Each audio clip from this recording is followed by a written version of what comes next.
Underdog. Underdog's got a brand new offer just for you new customers. Play $5, give 50 in bonus bets when you sign up using promo code OFFSGPN.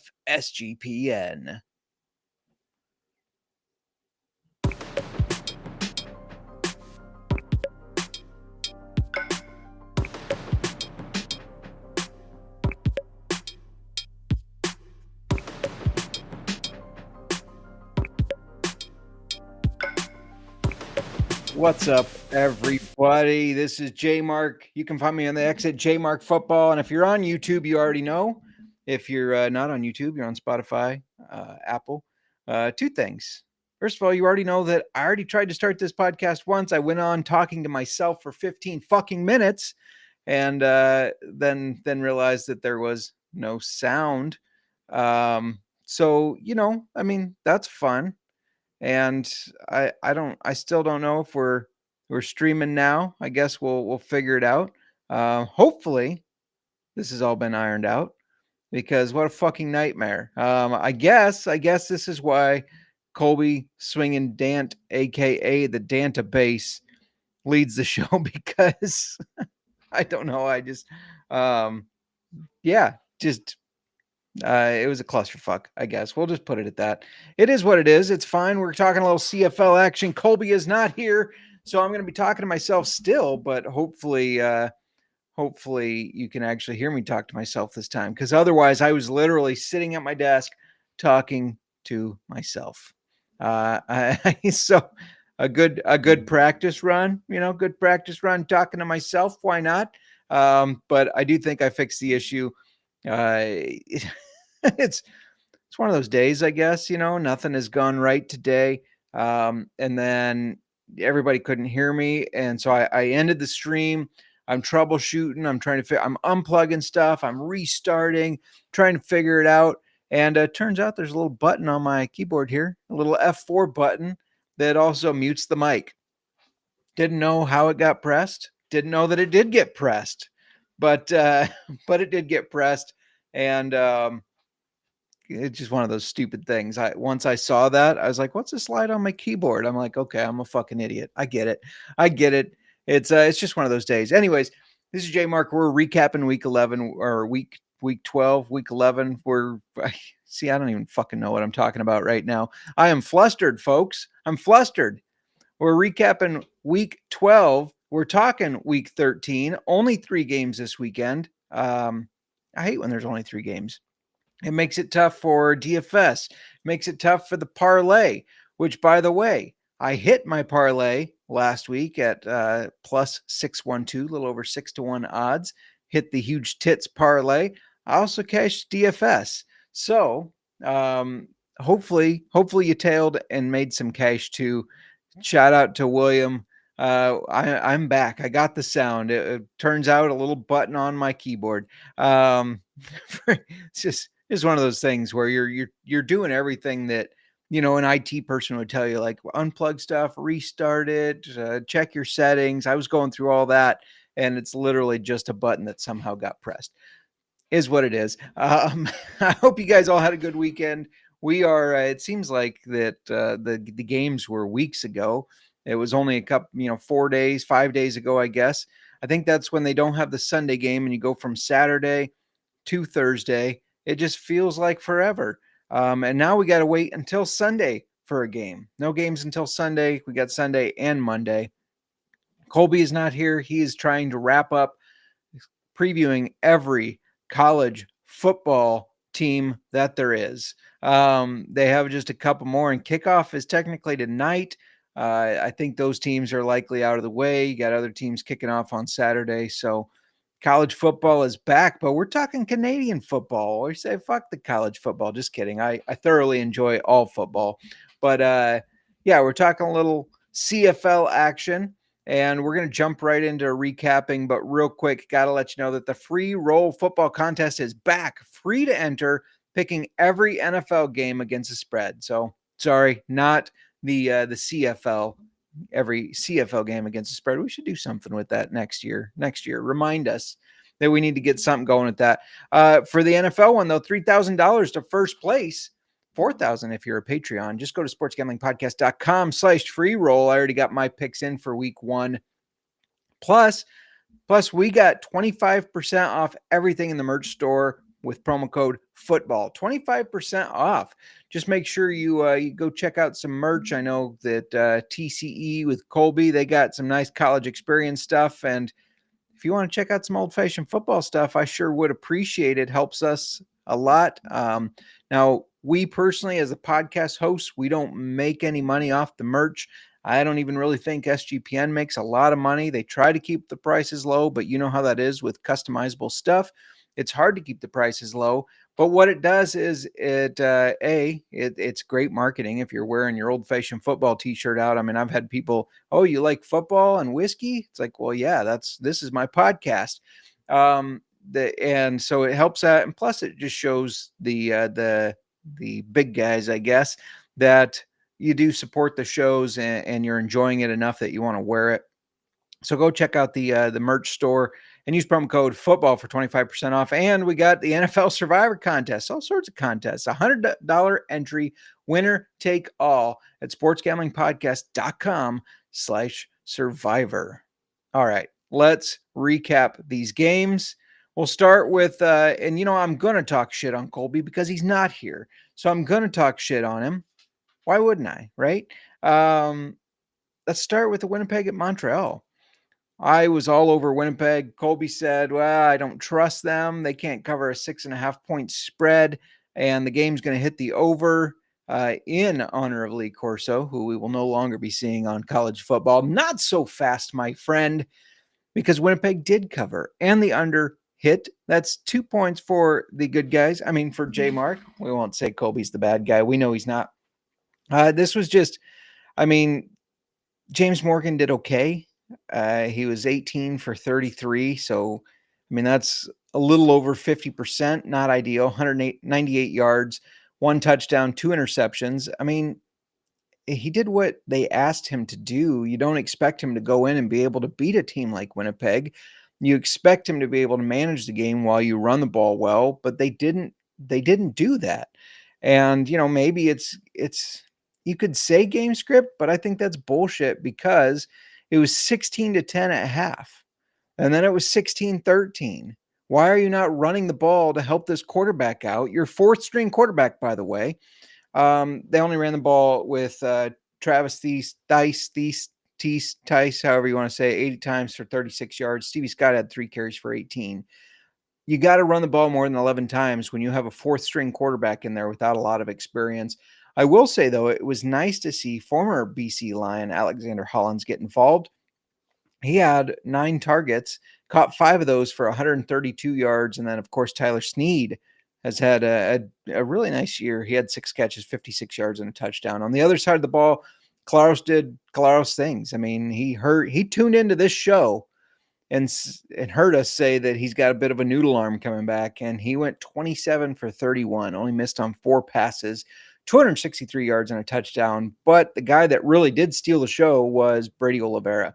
He ran the ball 16 times for 137 yards and a touchdown. He caught the ball 9 times for 73 yards. I think when Winnipeg plays teams that have a good defensive line, you're going to continue to see these dump offs to Brady Oliveira, and he's going to continue to succeed in that sense. So make sure you keep that in mind for your DFS.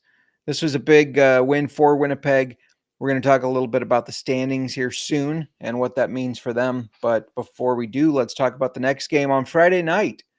I was wrong on this one. I'll say it. I didn't believe in Edmonton or Cody Fajardo. I thought, trash organizations lose the games that they should win. This was a game that they should have won. And they come in as 3-point road favorites. I said, how have they earned that? And they said, well, fuck you. We're going to show you we earned it by winning by 10. They beat Ottawa 32-20. This really was just about how the game started. They were up 17-0 in the second quarter, and Ottawa was just too far behind, and you knew it wasn't going to go Ottawa's way. Dustin Crum, he's not Drew Brown, right? He's not Drew Brown, but he did all right. 23 for 29, 277 yards and a touchdown. He also ran the ball. That's where his forte seems to be. 10 carries, 59 yards and a touchdown. And then on the other side of the ball, Edmonton, Cody Fajardo proving that, maybe Montreal should have kept him, especially in the quarterback purgatory they're in right now. He went 22 for 28, 270 yards. He didn't have a touchdown. He did have an interception, but he ran the ball 5 times for 57 yards. Kind of unlike Fajardo's stat line. Rushing touchdown, 57 rushing yards, 11.4 average there. But yeah, I was big on Justin Rankin coming into this game. He had 14 carries for 36 yards and a touchdown.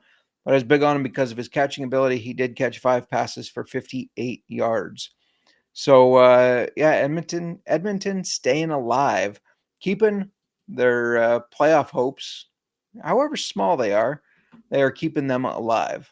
So, the next game, and of course, everything wants to freeze because that's just how it's been going. So, bear with me for a second here. The next game was one that I was wrong on. I did not think Toronto could put up this amount of points, but this really told me more about BC. Their defense sucks, first of all, and they just can't seem to win these games. The games that they're supposed to win, they can't win them. So, 52 to 34, 86 points scored in this one. And just an impressive win by Toronto. Let's talk about BC real quick. Nathan Rourke, 20 for 31, 326 yards, 2 touchdowns and an interception. James Butler had 83 yards for 2 touchdowns. Keon Hatcher, 7 catches, 131 yards. It's just interesting. I mean, I think, Nathan Rourke, the highest paid player in the CFL right now, I think he's got to do better. 326 yards, 2 touchdowns, interception, not a bad stat line, but he's got to do better. He's got to convert those second downs. He's got to not throw any picks, especially against a defense that, no offense to Toronto, is not all that great. And yeah, I mean, and if you look at Toronto, speaking of Toronto, I know that Colby would want me to tell you that he had old Nick Arbuckle. Nick Arbuckle. I almost said Nate Arbuckle, and then I said Nick, and then I second guessed myself. They had Nick Arbuckle. He had Nick Arbuckle, who threw for 443 fucking yards. Hell of a game from him. 3 touchdowns. He also ran for a touchdown in very Arbuckle ways, I guess. And then, one of the things I've said about Toronto is they can't run the ball. Deontay McMahon, I'm going to say McMahon, 3 carries for 7 yards. And they said, fine, we got this new guy here in town called Spencer Brown. Let's give him the rock. Let's give it to him 19 times. He ran 85 yards and a touchdown. If Toronto can run the ball like that, it's going to continue to open up Arbuckle to throw for 443 yards. I had some ballers from this game from Toronto on my DFS lineup. It's one of the reasons I won. Jake Herslow, 5 catches, 149 yards, 2 touchdowns. Brissett, 4 catches, 118 yards. BC is, I don't think they can win the games they're supposed to. So I don't think they're going to make the playoffs. Toronto's interesting because Toronto has a interesting schedule. They have winnable games, 2 against Hamilton, which is a big rivalry. That first one coming up this weekend, of course, the Labor Day Classic. And then they have Edmonton, which is a winnable game. They have Montreal. Who knows who's going to be at quarterback? Will Davis Alexander be back at that point? We don't know. And then they do close against a little bit tougher Saskatchewan and Calgary. But at that time, maybe those teams have the playoffs wrapped up and they're sitting guys. So there is a path for Toronto to make it. And if they do, I would say you want to jump on that future now. Calgary's the favorite, by the way. Giving out 30 to 1. We were high on this Calgary team, and they are the favorites to win the Grey Cup now. Speaking of Calgary, they did cash this weekend. They cashed our over wins, which was 6.5. They now have 7. Easiest bet of the preseason that there was. So it was nice to see that cash. Colby and I were both on Calgary. I was on the over here, so that did not hit with the 47 points. Colby got it with the under. But another just solid game by this Calgary team. I mean, the defense played well. Um, Vernon Adams, I mean, was it a huge game? No, he's only threw the ball 21 times. He connected on 14 of those for 222 yards, 3 touchdowns, 2 interceptions. Dedrick Mills showing he's one of the best running backs in the game, 16 carries for 78 yards and a touchdown. They just controlled this game. And Vernon Adams, credit to him, he spread the ball out well. Dalen Baldwin had 4 targets, Jalen Philpott 5, and then 4 guys had 3 targets. Trevor Harris, I said I doubted. I said he's getting it done, but I doubt him. And this was the type of game where it showed why. I don't think he's a come from behind quarterback. He can't play from behind, and you rely on him. He needs the defense to play well. He needs AJ Owlett to run the ball well, and then he can manage the game. He is not a come from behind, win the game type of quarterback. So Saskatchewan drops that 32-15. Before we talk about next week, and again, I apologize if you've ever hosted a podcast. It's tough talking to yourself. It's tough talking to yourself. You'll lose a little bit of the rhythm and the flow. And especially, I mean, we know if you tune in that Colby Dant is a great host. He's been doing this a lot and for a long time. He does a ton of podcasts. So just bear with me here. Bear with me. I will give my picks out, of course. I'll give out my huge tits parlay because I did cash again. That's my second cash of the year. I cashed DFS again, though I will tell you, I don't like this DFS lineup this year. But, or not this year, this weekend, you have the 3 games, and I was just having trouble I feel like the first week I was having trouble getting my money where I wanted it to be. Anyways, looking at the standings real quick, Saskatchewan 8-2, Calgary 7-3, Winnipeg 6-4, then BC 5-6, Edmonton 4-6. That's why it's so disappointing to see BC lose a game like this to Toronto, because if they win that, they're right at Winnipeg's heels there with 6 wins, but they can't seem to do it. And at this point, the way Edmonton's playing, they're getting risked getting passed by them. So I do think Saskatchewan and Calgary are locked for the playoffs. I think Winnipeg will be that last team that gets in. And then in the East Division, we got Hamilton, who is 6-4. We have Montreal at 5-6. Then Toronto 3-8, Ottawa 3-8. I talked about the fact that Toronto plays Hamilton twice.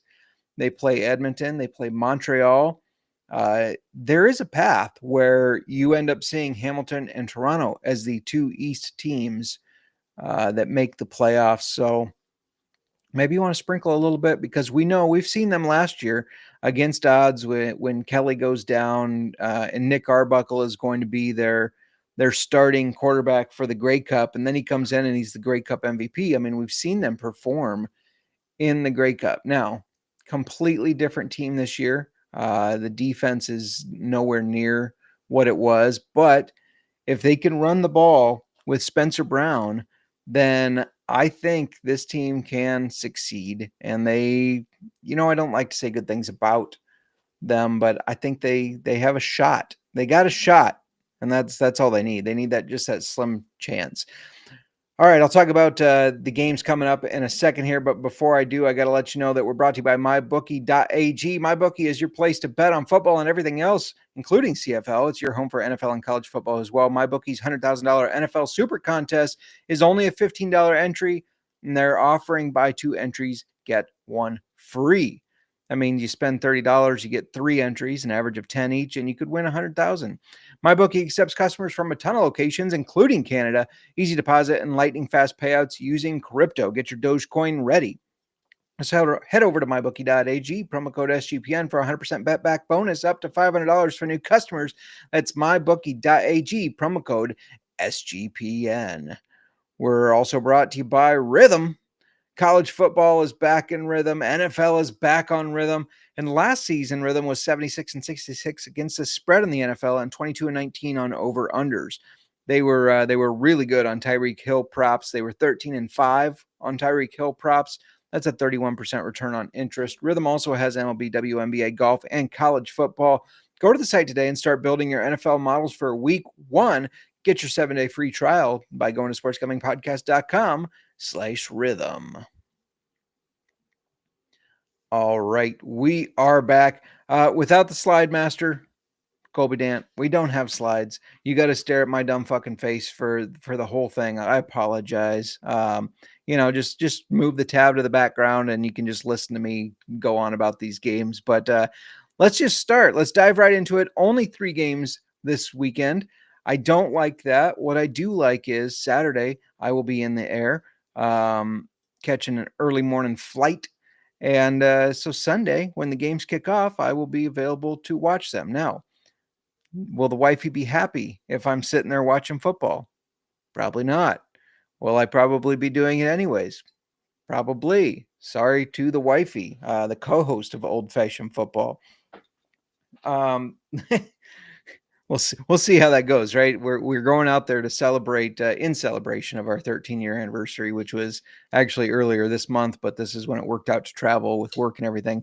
And if I want to make it 14, I probably will have to limit my football watching, but we'll see how it goes. There's going to be some downtime for football, and it kicks off at 6 p.m. on Sunday with Winnipeg at Saskatchewan. Saskatchewan is 4.5-point favorites, and I don't get it. I know that Winnipeg has not looked as good. I know Saskatchewan has a better record. I get that part of it. But I also think Winnipeg knows they have to keep winning. They have to keep winning if they want to make the playoffs. And they are a team that is used to these situations. They are a team that is used to winning football games. And now they're 4.5-point dogs. No, I'm not buying it. I don't think Trevor Harris is that guy. I think if Winnipeg goes up early, he's not going to be able to hold them back. Now, not to mention Winnipeg also good at stopping the run. They've been decent there all year. So if they stop AJ Ouellette, or one doesn't simply stop AJ Ouellette. They if they slow him, I think that's going to affect Saskatchewan's rhythm. And I think that Winnipeg, this is a winnable game for them. I got them up 4.5. I have them on the money line. We'll get to that in a little bit when I talk about my parlay. But I think it's a smash spot. I think Winnipeg's back is against the wall. Saskatchewan's cruising at the top there. And I think that Winnipeg's going to be able to pull this one off. So give me Winnipeg. I also like the under here. I think that this is a bit of a slower game, and both defenses show up.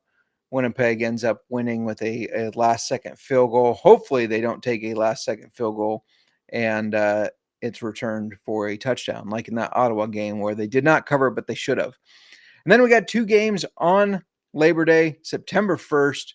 Celebrate with your friends by watching a little CFL. I mean, why not?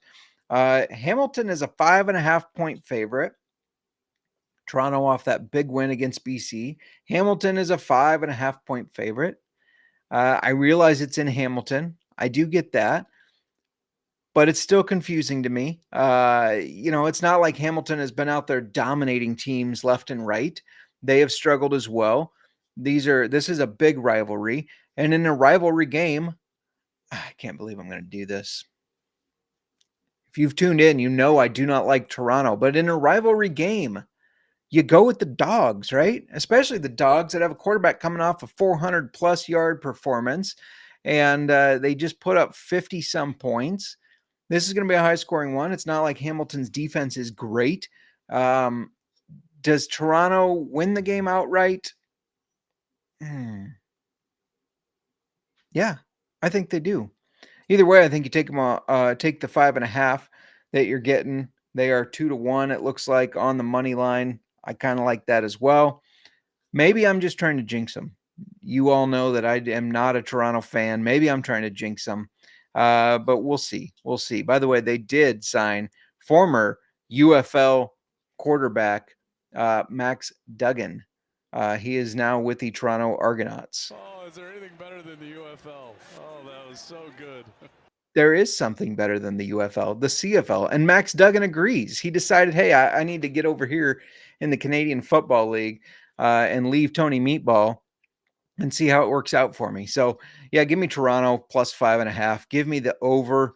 I realize that's super chalky. It's 57.5 points. That's a shit ton of points. But you're talking about Toronto, who just scored 52.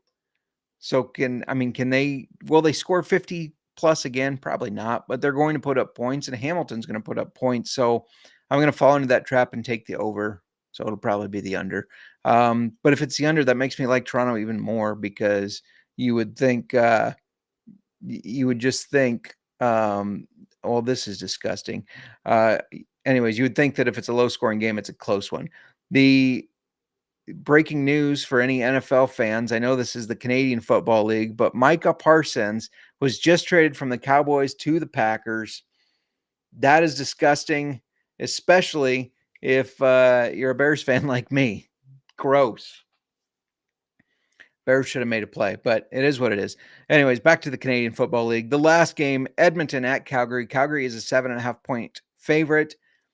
They've looked great all year. Vernon Adams has been a stud, but Edmonton has looked like that annoying little team that's going to stick around with Cody Fajardo, former Grey Cup champion Cody Fajardo, trying to prove like, hey, Montreal, maybe in your quarterback purgatory here, where you're on your fourth string, maybe you shouldn't have gotten rid of me. He's turned this team around. And do I think they're going to win this game? I don't. But do I think that they can cover the 7.5? I found it at 8.5 even. I do. I think this is a 7-point game at the most. You're probably looking at a 5-point win. Thinking something like 27-22, a weird score like that, where Calgary wins it, but Edmonton covers on a last, touchdown at the end there. So give me Edmonton to cover, plus 7.5. I don't love it, but that's just how I see it playing out, which means I took every single dog this week. The dogs are barking, and yeah, why not?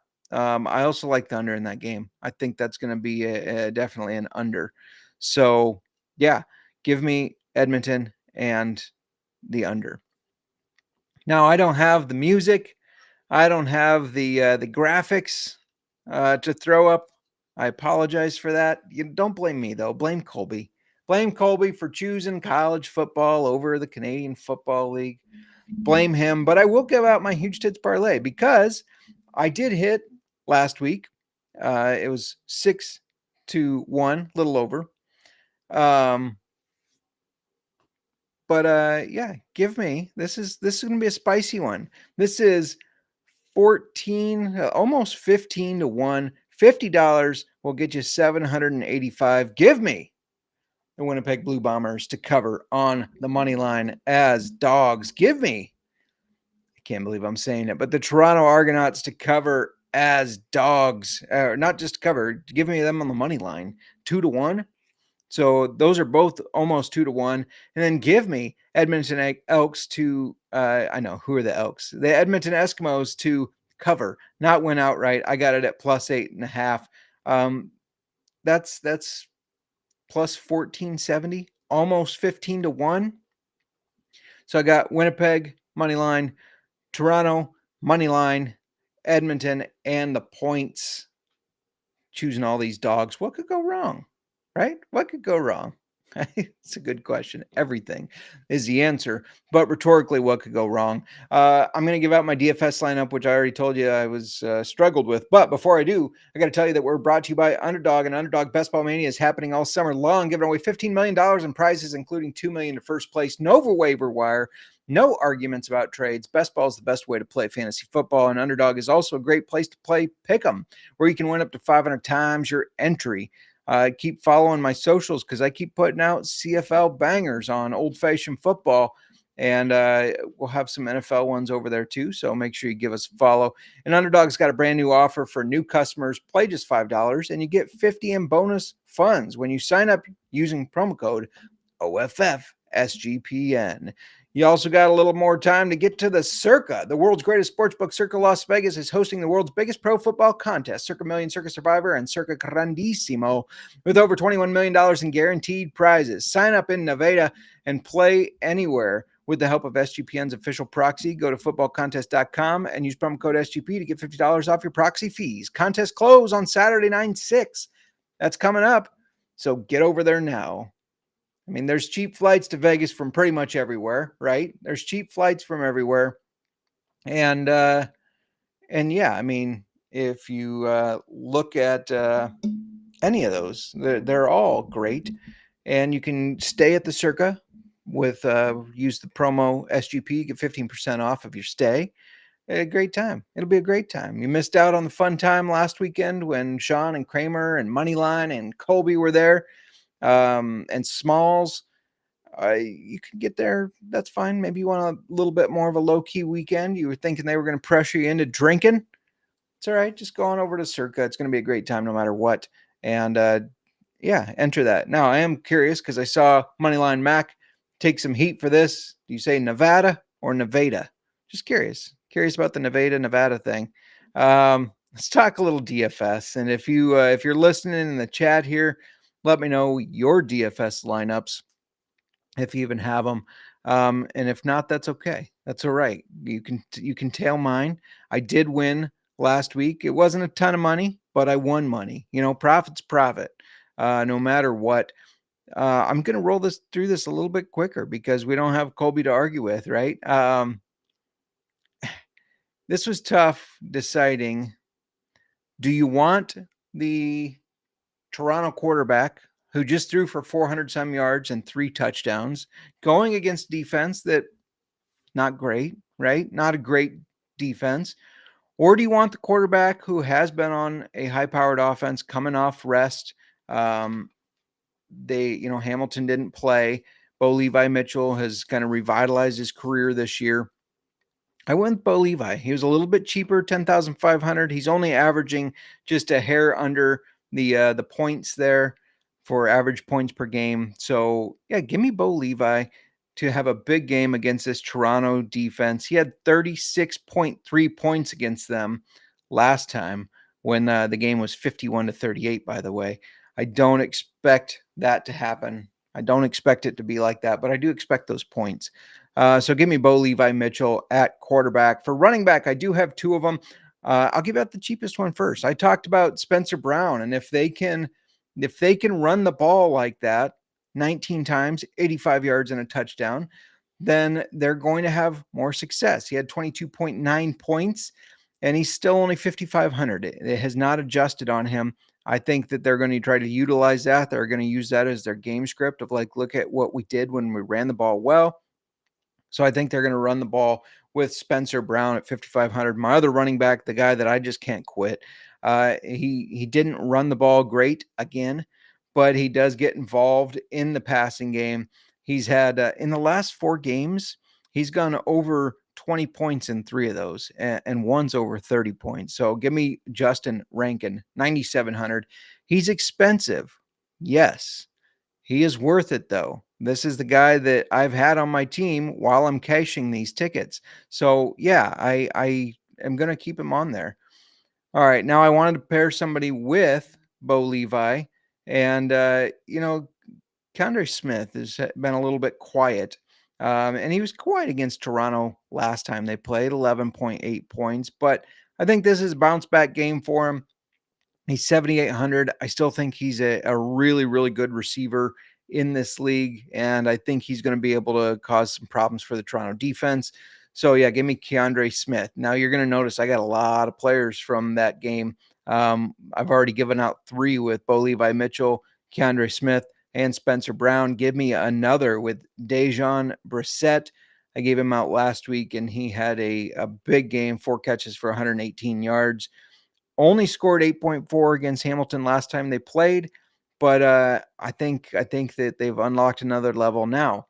One thing I would watch, that Makai Polk is back for the Argonauts. If he's active, I might jump onto that. I might get little Makai Polk action because that guy was a stud for them last year, and it's not like he doesn't know this offense. So it's not going to be a huge learning curve to get him in there.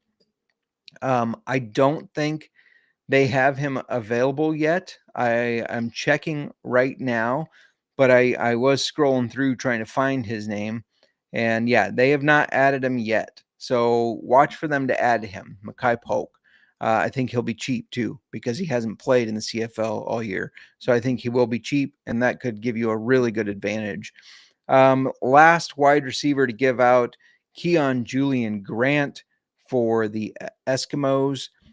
Hasn't been putting up huge points recently, but I think that'll change. I think he's going to have a good game.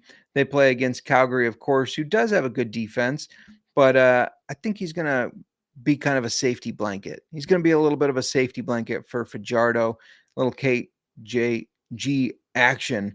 And he's had some games where he had 26.9 against Winnipeg, 21.5 against Montreal, 14.9 against Saskatchewan, 12.8 against Montreal. Those are all good defenses. Calgary, solid defense. It seems like when they play a solid defense, he's the guy that steps up. When they play Ottawa, Toronto, Hamilton, BC, those are the games where it's like, well, maybe they don't need him as much and they don't rely on him. So I'm kind of using that formula. He's 6,600. I needed somebody a little bit cheaper. So just using that formula of when he plays against those good defenses, he has better games. That's what he's going to do this weekend. And finally, I couldn't afford any other defense but the Stampeders. But if you're going to fade one team, you might as well fade Edmonton, because why not, right? I mean, yeah, they look like they're coming back, but Calgary's the only defense I could afford. 3,500, the Stampeders to get it done. That's all I got for you on the CFL Gambling Podcast. Next week, it'll just be Colby and potentially guest. I don't know if we're going to have a little Rod via Gomez resurgence, or maybe a little man in the box swinging by, because I will not be here. I already alluded to the fact I will be on vacation. So, but yeah, that's all I got. I don't have the same stuff that Colby does for music. I have AI shit that is built into this. So when I played that opening song, didn't have any idea what it was going to sound like. I don't know what it's going to sound like now. Everybody, make sure you subscribe, give the thumbs up, give me a little break here on having to host on my own. It's not easy talking to yourself for 36, 37 minutes, whatever it was, especially when I was flustered, because when I started this podcast an hour ago, more than an hour ago, there was no sound. So yeah, of course I was flustered when I jumped on here and started talking to myself again. So hopefully you enjoyed it. Cheers to y'all. Have a great Labor Day weekend. Hope you all get some nice family time or relaxed time, or fuck it, if anything else, some football time. We'll be back next week, or at least in some capacity. And in 2 weeks, it's back to your regular scheduled programming with Colby and I knocking out some bangers. Give me a follow at Jmark Football. I'm still going to post my picks for next week. Just because I'm not on the show doesn't mean I'm going to leave you hanging, especially because I've been dominating Colby this year. And I can talk shit like that, not only because it's true, but because he's not here to defend himself. So he will tell you he's about to have a comeback. I disagree. Everybody have a good one out there, and happy Labor Day. And let's go huge tits parlay. So that means Bombers, Argos on the money line, Edmonton to cover. Let's fucking go.